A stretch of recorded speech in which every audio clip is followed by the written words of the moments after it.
सफर मैंने इस बिजनेस में तय कर चुका हूं। कुल डायमंड की मैं बात करूं तो लगभग मेरे टीम में 75 डायमंड है दोस्तों। आपके शुरुआत में लोगों को लगता है कि मैं कैसे डायमंड बनूं, लेकिन जब डायमंड बन जाता है तो सिर्फ और सिर्फ एक काम होता है उसका कि मैं कैसे डायमंड बनाऊं। हाँ या ना? आज दोस्तों मैं इस बिजनेस में लग्जरी लाइफ जी रहा हूं। कभी मैंने सोचा नहीं था कि पटना जैसा जगह में मेरा दो फ्लाइट हो, लेकिन यहाँ दोस्तों दो फ्लाइट है। समस्तीपुर में फ्लाइट है, नोएडा में फ्लाइट है। जबकि एक आदमी नौकरी करता है तो बड़ी मुश्किल से, मैं अपने बात कर रहा हूँ, आपकी बात मैं नहीं कर रहा हूँ, नौकरी करता है तो बड़ी मुश्किल से एक आध कट्ठा जमीन खरीदता। हाँ या ना? लेकिन आज दोस्तों इस बिजनेस की वजह से मैं लगभग 5 साल से प्रीमियम कार में चल रहा हूं। ये मेरे लिए बहुत बड़ी बात है। जबकि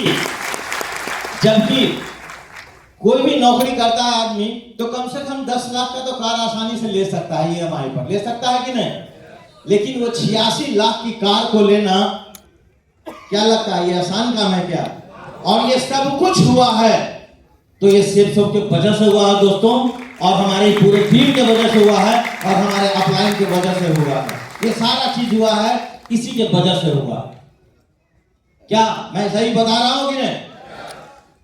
और दोस्तों सबसे बड़ी बात है कि कोई भी एक डॉक्टर बनता है, एक लड़का एडमिशन लेता है और डॉक्टर बनता है। तो डॉक्टर बनता है तो लगभग कितने साल में वो डॉक्टर बन जाता है? नहीं, 5 साल में एमबीबीएस करके निकलता है, उसके बाद एमडी करता है तो वो डॉक्टर बनता है। हाँ या ना? अच्छा, डॉक्टर बनने के बाद क्या लगता है, उसकी पैकेज 8 लाख की हो जाती है? नहीं होती है। बहुत कम ऐसे लोग होते हैं, 98% ऐसे डॉक्टर्स होते हैं जिनको निकलने के बाद यदि बिहार सरकार या भारत सरकार में जॉब के रूप में काम करता है, उनकी सैलरी मैं आपको बता दूं 1.5 लाख होता है। हाँ या ना? लेकिन बहुत सारे इसमें बहुत ऐसे कम डॉक्टर होते हैं, जैसे सिर्फ 2% ऐसे डॉक्टर हैं जो यहां से 8 लाख 10 लाख रुपया कमाते हैं। क्या मैं सही बोल रहा हूं? हाँ या ना? इस बात को मानते हैं? 8 से 10 लाख 2%, यानी परसेंटेज बहुत कम है वहां पर। लेकिन मैं आपको यहां ये बता दूं, यही एक ऐसा बिजनेस है जहां एक डॉक्टर से ज्यादा आप कमा सकते हैं। और सबसे बड़ी बात है कि 8 लाख कमाना इस बिजनेस में बहुत आसान काम है। क्या काम है? बहुत ही आसान काम है। दूसरी बात यह है कि यदि मैं डॉक्टर बनना चाहूं तो क्या मैं डॉक्टर बन सकता हूं? क्यों? क्योंकि हमारी एज नहीं। क्या मैं सीए बनना चाहता हूं तो बन सकता हूं? क्या मैं इंजीनियर बनना चाहता हूं तो बन सकता हूं? लेकिन my dear friend, direct selling ऐसा बिजनेस है जो आपको ये फ्लेक्सिबिलिटी देती है कि आपकी उम्र यदि 45 साल हो तो 50 साल में आप डायमंड बन सकते हैं। यदि आपकी उम्र 55 साल में हो तो आप 60 साल में डायमंड बन सकते हैं। और यदि आप 18 साल के हैं तो आप 18 4 22 साल में इस बिजनेस में आप डायमंड बन सकते हैं। ये फ्लेक्सिबिलिटी देती है दोस्तों। और दूसरी बात कि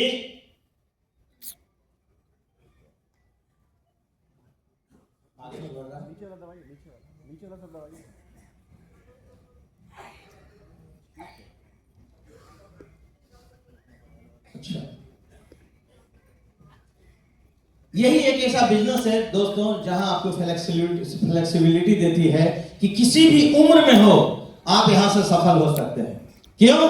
क्योंकि जो हमें अंदर से कचोट रहा था कि भाई मैं तो इंजीनियर नहीं बना, भाई मैं डॉक्टर नहीं बना, मैं सीए नहीं बना, यही एक ऐसा प्रोफेशन है जो दोस्तों आपके जीवन में यदि आपको ये रह गया है, ये दिमाग में ये रह गया कि मैं कुछ नहीं बना, एक नॉर्मल इंसान बन के रह गया हूं दोस्तों, तो ये एक ऐसा बिजनेस है जहां आप अपने जीवन में बहुत बड़ा मुकाम पा सकते हैं। और वो सब पा सकते हैं और वो सब पा सकते हैं जो एक डॉक्टर प्राप्त कर सकता है, एक सीए प्राप्त कर सकता है और एक लॉयर बढ़िया प्राप्त कर सकता है। ये सफलता देती है दोस्तों। यहां से आगे बढ़ा और आगे बढ़ा। और मैं आपको बता सकता हूं दोस्तों कि इस बिजनेस में 8 लाख जो है, 8 lakh source of income 1 lakh जो है वो कई तरह से आ सकते हैं। ऐसा नहीं कि सेफ सोप ही करो। मैं कहता हूं सेफ सोप मत करो, तभी तो 8 लाख कमाया जा सकता है, कमाया जा सकता है ना। तो देखिए कहां कहां से कमाया जा सकता है, ये मैं आपको बताता हूं। पहला मैं आपको बता रहा हूं कि खेती से कमाया जा सकता है, कमाया जा सकता है। कितने लोग गांव के हैं? भले 8 लाख महीना के मैं बोल रहा हूं, 1 करोड़ सालाना की मैं बोल रहा हूं। 1 करोड़ अब बताओ खेती से कितने लोग कमा सकते हैं? कोई नहीं। मैं बताता हूं, व्यापार से, छोटा मोटा व्यापार से। यहां तो ऐसी बात नहीं है टाटा अंडाली मतलब टाटा डालमिया और ये क्या कहते हैं अडानी बैठे हुए हैं, ऐसी बात तो नहीं है ना। कोई भी बिजनेसमैन होगा तो छोटा मोटा बिजनेसमैन होगा, हाँ या ना। तो छोटा मोटा व्यापार से 1 करोड़ सालाना कमाया जा सकता है? नहीं नहीं। अच्छा ठीक है, आगे देखिए। नौकरी से, नौकरी से कमाया जा सकता है, कमाया जा सकता है। बहुत सारी ऐसी नौकरियां हैं दोस्तों जहां पैकेज 5-5 करोड़ की होती है। कितने की होती है? 5-5 करोड़ की, लेकिन उसकी परसेंटेज 0.00001% है। एम आई राइट? क्या मैं सही बता रहा हूं? तो नौकरी। दूसरी बात क्या है कि हमारे यहाँ चाहे मतलब बिहार सरकार में सबसे बड़ा नौकरी किनका होता है? कलेक्टर साहब का, ठीक है, होता है ना। तो कलेक्टर साहब की सैलरी कितनी होती है? 1.5 लाख, 2 लाख, 2 लाख। साल का कितना हुआ? 24 लाख। 1 करोड़ नहीं कमाया जा सकता है ना। आगे देखो, सेल्फ एम्प्लॉय। सेल्फ एम्प्लॉय से भी 1 करोड़ कमाया जा सकता है जी, हाँ या ना? कमाया जा सकता है। और सेफ शॉप, आप लोग कहते हैं ना सेफ शॉप से 1 करोड़ नहीं कमाया जा सकता है।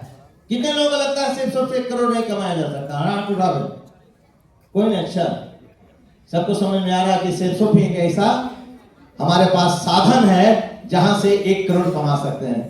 जी मैं सही बोल रहा हूं ना? अभी मैं आपको समझाने की कोशिश कर सकता हूं, नहीं मैं समझाने की कोशिश कर रहा हूं।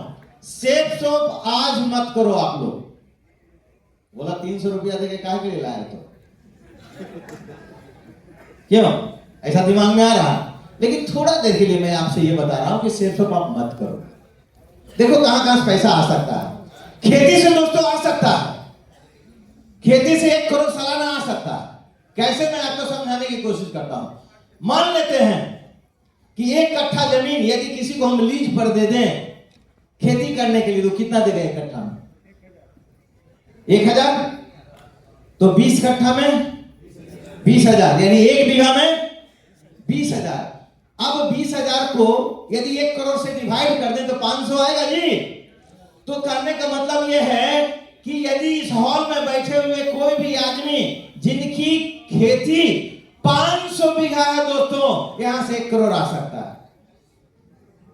कितना? 500 बीघा। मेरी बात समझ में आ रही है? इसमें से एक आदमी बता दे किसी के पास 500 बीघा है तो भाई मैं इनका यहां स्वागत करता हूं। कोई नहीं है? क्लियर हो गया ना? लेकिन खेती से भी कमाया जा सकता है। यदि आपके पास 500 बीघा जमीन हो तो 1 करोड़ कमाया जा सकता है कि नहीं? हाँ है ना? Very good. दूसरा है व्यापार। अभी मैं आपको बताता हूं कि कोई भी आदमी यदि 1 लाख रुपया कमाता है, 1 लाख नहीं 8 लाख रुपया कमाता है महीने का, साल का 1 करोड़ हुआ ना जी। तो साल का 1 करोड़ कमाने के लिए उस आदमी को कितना पूंजी लगाना पड़ेगा? कोई है यहाँ पे मतलब व्यापारी? चलो आप ही बता दो भाई।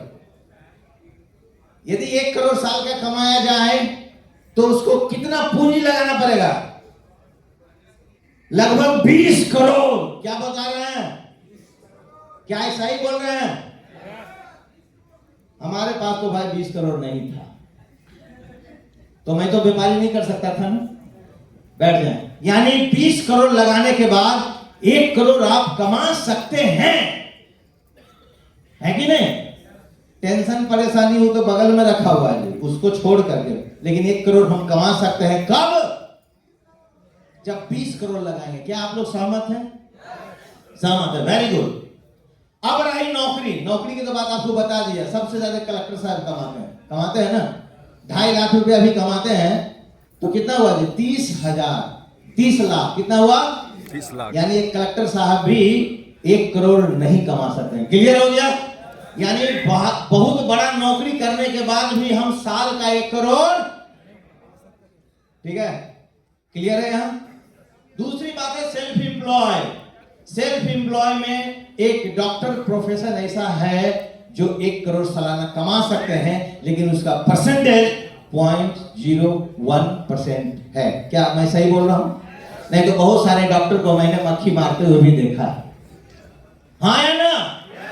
जबकि डॉक्टरी करने के लिए उसके पिताजी ने करोड़ों रुपया उसको लगाता है, हाँ या ना? कहता बेटा तू पढ़, बेटा तू पढ़, तुम्हें कुछ नहीं करना है, तुम पूरी दुनिया से अलग हो जाओ, शादी में मैं जाऊंगा, मरनी में मैं जाऊंगा, तुम्हें कुछ काम करना नहीं है, सिर्फ एक काम करना है, तुम्हें क्या करना है? केवल पढ़ना है। अब वो लड़का पढ़ के निकलता है, यदि उसका बाप EMI भर रहा, जैसे उसका बाप एजुकेशन लोन लिया होगा, उस लड़का के डबल टेंशन देता है कि उस लड़का को EMI चुकाना पड़ेगा, हाँ या ना? चुकाना पड़ेगा कि नहीं? तो वो जो डॉक्टर बनेगा उसकी क्या गारंटी है कि यहां से 8 लाख रुपया वो महीने का कमा सकता है? गारंटी है? गारंटी नहीं है। यदि गारंटी होता दोस्तों कि कोई भी डॉक्टर बनने के बाद 8 लाख रुपया कमाएगा फाइनल, तो उसकी फी 8 करोड़ हो जाएगा। उसकी फी कितना हो जाएगा? 8 करोड़। तो सेल्फ एम्प्लॉय में जैसे वकील साहब है, बहुत सारे वकील का मतलब कंसल्टेंसी फी 10,000 होता है जी, लेकिन मैं पूछता हूं ऐसे कितने वकील हैं? 1-2% मानते हैं, क्योंकि एक्सेप्शन हर जगह होता है। यानी बहुत सारे वकील साहब को मैंने देखा है कि कोट जो है ना वो धीरे धीरे सफेद हो जाता है, बेचारा कोट नहीं चेंज करा पाता है, और वो जो मतलब क्या कहते हैं वकील साहब हैं, क्या लगता है 1 करोड़ कमाते हैं क्या? इसका मतलब सेल्फ एम्प्लॉय से भी हम 1 करोड़ कमाना मुश्किल हो जाता है, हाँ कि ना? तो ये सारा मुश्किलें की जड़ है कि नहीं? लेकिन मैं आपको बताता हूं सेल्फ तो ऐसा प्रोफेशन है दोस्तों जहां से 1 करोड़ नहीं, जहां से 2 करोड़ से ज्यादा कमाया जा सकता है। यहां पे कैसे मैं खुद ही दिखा रहा हूं, कुछ मैं अपना TDS आपको दिखाने की कोशिश करता हूं। आगे बढ़ाएंगे, ये TDS है, कुछ सालों का मैं TDS दिखाता हूं, दिखाएं नेक्स्ट।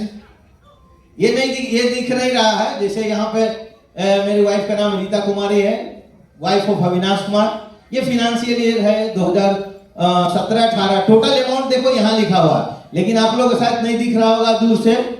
उसी का इनकम है 89,41,564, लगभग 90 लाख 1 साल की आमदनी है दोस्तों सेल्फ शॉप की। जहां स्टेशन मास्टर में 8.5 लाख रुपया सालाना कमाता था, वहीं सेल्फ शॉप में 1 साल की आमदनी है। तो क्या लगता है सेल्फ शॉप से कमाया जा सकता है करोड़ रुपया? हाँ या ना? नेक्स्ट मैं दिखाता हूं दोस्तों 2018-19 टोटल अमाउंट देखें 1,24,81,859 कमाया जा सकता है कि नहीं? हाँ या ना? आप 1 करोड़ को छांट भी दें तो दोस्तों 24,81,000 आज के डेट में बहुत कम लोग कमाते हैं। भाई जिसकी 2 लाख रुपया सैलरी रहेगी या इनकम रहेगी वही तो 24 लाख कमाएगा, हाँ या ना? लेकिन यहाँ पे कितना है जी? 5 गुना ज्यादा आपको दिख रहा है, 1 करोड़ 24 लाख। सेल्फ शॉप करना चाहिए कि नहीं? मैं आपसे पूछता हूं सेल्फ शॉप करना चाहिए कि नहीं? लेकिन आज के डेट में लोग कहेंगे सर बहुत ठंड लग रही है, उसका अपलाइन चौक पर पहुंचा हुआ है और वो रजाई के नीचे से पैर निकाल रहा हूं, सर आपको मालूम नहीं कि आज कितनी ठंड है? नहीं चलेगा जी, नहीं चलेगा। इस बिजनेस में मन से सिर्फ 2 से 3 साल कर लें, आप सफल हो सकते हैं, आप सफल हो सकते हैं। नेक्स्ट देखो जी, ये फाइनेंशियल ईयर 2019-20 में टोटल इनकम देखो कितना हो गया? 1,05,97,441 है। पैकेज बढ़िया, टनाटन किया जा सकता है। कोई आदमी पूछता है सर जगुआर आपकी कितने का है, तो मैं बोलता हूँ 7,872 का। बोले क्या मजाक करते हैं आप? बोलता है क्या मजाक करते हैं सर? बोले सही बोल रहा हूँ, क्योंकि 7,872 में 2 सूट लेंथ मैंने खरीदा था, उसी सूट लेंथ की वजह से ये जगुआर है जी। तो मैं सही बोला कि नहीं?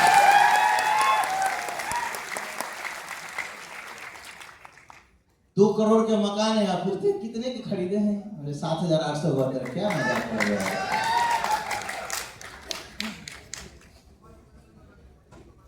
है ना तगड़ा बिजनेस? करना तो नहीं चाहिए? करना चाहिए? बजाओ ताली जोर से। हाँ जी, ये फिनेंशियल ईयर 2020 में देखिए 97,06,979। टनाटन 1 करोड़ है कि नहीं? लेकिन उसके बाद कोरोना महाराज का पदार्पण हो गया, जहां रोडवेज बंद था जी, रेलवेज बंद था, करोड़ों रुपया लगा के मॉल बंद था, करोड़ों रुपया लगा के जिसका होटल बंद था, रेस्टोरेंट बंद था कि नहीं? हाँ, स्टील का दुकान बंद था जी, कपड़े का दुकान बंद था, सारा दुकान बंद था जी। खुला हुआ सिर्फ 2 ही चीज था, एक था किराना का दुकान और दूसरा था मेडिकल हॉल। यही खुला हुआ था ना। बाद बाकी लोग बचने की कोशिश कर रहे थे घर में, हाँ कि ना? लेकिन उस पीरियड में भी मेरा इनकम, नेक्स्ट करो जी, मेरा इनकम जो आया वो 72,54,985। ये मैं पूछता हूँ कम नहीं है जी, बहुत बड़ी बात है, हाँ या ना? लेकिन जैसे ही कोरोना महाराज गया फिर से बिजनेस अप हो गया जी, आगे बढ़ाओ। और फिर 22-23 में मेरा इनकम फिर आ गया 92,65,561। तगड़ा वाला है कि नहीं? हाँ, करना चाहिए कि नहीं? कौन बोलता है कि सेफ शॉप में बेवकूफ बनाता है लोग जी? कौन बोलता है? जो नहीं करता है ना वो बेवकूफ बनता है, जो नहीं करता है ना वो बेवकूफ बनता है। वरना करने वाला तो देखो फ्रंट लाइन में जितने लोग, कोई रेजुआर, कोई जगुआर, कोई रेंज रोवर, कोई मर्सिडीज लेके आ रहे हैं, और लोग ना जी ना, ये मेरे स्टेटस की बात नहीं है, किस स्टेटस की बात कर रहे हो? कौन सी स्टेटस की बात कर रहे हो? 1 लाख रुपया जो कमाता है कहता है कि मैं बहुत तगड़ा वाला आदमी हूं। और सबसे बड़ी बात यहां है, इस बिजनेस में अभी तक मैं 18 कंट्री घूम चुका हूं जी। ये बहुत बड़ी बात है। अरे 24 साल मैं भी नौकरी किया, एक कंट्री नहीं गया। क्यों नहीं गया पता है? क्यों नहीं गया जी? मन नहीं था, गलत, पैसा नहीं था जी, पैसा नहीं था। मैं अपनी दिल की बात बताऊं, आज स्टेज पर मैं बोल रहा हूं। जब मेरी शादी हुई थी ना, मैं नौकरी कर रहा था, जब मेरी शादी हुई तो मैं सोचा था कि स्विट्जरलैंड और पेरिस जरूर जाऊंगा अपनी बीवी को घुमाने के लिए। मैं दिल्ली में बात किया, सर मैं दिल्ली में बात किया कोई पैकेज वाला से, तो मैं बोला कि 2 आदमी स्विट्जरलैंड और पेरिस जाना है, कितना क्या पैकेज है? बोला कि मेरा 3 नाइट्स एंड 4 डेज पेरिस में रहेगा और 3 नाइट्स 4 डेज स्विट्जरलैंड में रहेगा। और मैंने बोला कि 2 आदमी कितना? बोला आप दिल्ली तक आ जाओ, यहां से लगभग 7.5 लाख रुपया लगेगा। कितना बोला? 7.5 लाख। और उस समय मेरे पास बड़ी मुश्किल से 3 लाख रुपए जुगाड़ करके रखे हुए थे। अब मैडम को बोला कि ऐसे ऐसे, उनको भी जाने की इरादा था, लेकिन बोला जब 3 लाख है, उधर 7.5 लाख है, तो 4.5 लाख भैया से कर्जा मांगिएगा क्या? तो मैंने उनको दिखाया पिक्चर ले जाके, दिलवाले दुल्हनिया ले जाएंगे, पूरा स्विट्जरलैंड और पेरिस का उसमें था। ये ताली बजाने की जरूरत नहीं है जी। अपने अंदर में कसौट के मैं रह गया, साला क्या मैं नौकरी करता हूँ, और नौकरी में तो लग रहा था मैं तो स्टेशन मास्टर हूँ जी। अपनी बीवी को जो चाहूंगा वो कर सकता था। साला तू स्विट्जरलैंड पेरिस नहीं घुमा सकता था, तो क्या करेगा अपनी बीवी को? ये स्थिति थी। लेकिन आज बीवी लगभग 9 कंट्री घूम चुकी है और हम 18 कंट्री मैं घूम चुका हूँ जी, इस बिजनेस की वजह से। और आश्चर्य की बात क्या है पता है ना? आश्चर्य की बात यह है कि ना एक डॉलर लगा जी, ना एक स्टर्लिंग लगा, ना एक यूरो लगा, एक भी खर्च नहीं हुआ। तगड़ा बिजनेस है कि नहीं? करना चाहिए कि नहीं? ऊपर वाले करना चाहिए। दोस्तों यहां से हॉल से निकलने के बाद दम लगा दो ऐसा कि दुनिया देखे और बनना चाहे आपके जैसा। नेक्स्ट करो जी। हाँ, तो मैं ये कह रहा था कि जब मैं नौकरी को छोड़ा, 24 साल ऑलरेडी मेरा नौकरी हो चुका था। जब मैंने नौकरी को छोड़ा तो मेरे अकाउंट में मात्र 6 लाख रुपया था। कितना था? अब आपसे मैं पूछता हूं, कम से कम हर साल 1 लाख तो बचना चाहिए ना? इस हिसाब से मेरे अकाउंट में 24 लाख होना चाहिए कि नहीं? लेकिन मेरा कितना था? 6 लाख। और उसका कारण क्या था पता है? उसका कारण यही था कि जैसे मान लीजिए एक टंकी है आपके घर में, तो टंकी को एक बार को भर लेते हैं, लेकिन वो नीचे वाला जो बहुत सारा पाइपलाइन लगा हुआ है, वो आपका पाइपलाइन सिंक में जाता है जी, कोई टॉयलेट में जाता है, कोई बाथरूम में जाता है, कोई बेसिन में जाता है कि नहीं? दोस्तों नौकरी वाला का लगभग यही उपाय है। महीना में एक बार टंकी भरता है, उसके बाद देखो इतने छेद है उसमें, सॉरी छेद गलत बोल दिया मैंने, इतना पाइपलाइन लगा होता है जी। मैं आपको बताऊं, गिनाऊं भाई, दूध का पाइपलाइन पता है कि नहीं? सब्जी का पाइपलाइन, गैस का पाइपलाइन, बिटिया बायोलॉजी पढ़ रही है तो बायोलॉजी का पाइपलाइन, बेटा यदि मैथ पढ़ रहा है तो मैथ का पाइपलाइन, यदि आपका माँ बाप बूढ़े हैं तो दवाई का पाइपलाइन, राशन का पाइपलाइन, मोबाइल का पाइपलाइन, टीवी का पाइपलाइन, मतलब दुनिया भर पाइपलाइन दोस्तों बना हुआ रहता है। कुछ बच जाता है गली में, समझो, हाँ है ना? लेकिन दोस्तों इस बिजनेस में मेरा रैंक हुआ था 13, और 13वां रैंक में मेरा एक सप्ताह भी आमदनी आ गया था दोस्तों। आया तो था 20,67,305, लेकिन 19,63,944 एकदम बैंक में टनाटन दोस्तों ट्रांजेक्शन हो गया। है ना तगड़ा वाला बिजनेस? है कि नहीं? आगे बढ़ाओ जी। अब देखिए क्या होता है, ये बिजनेस एक्चुअली क्या होता है ना कि टाइम जो होता है, जैसे टाइम प्रपोर्शन टू मनी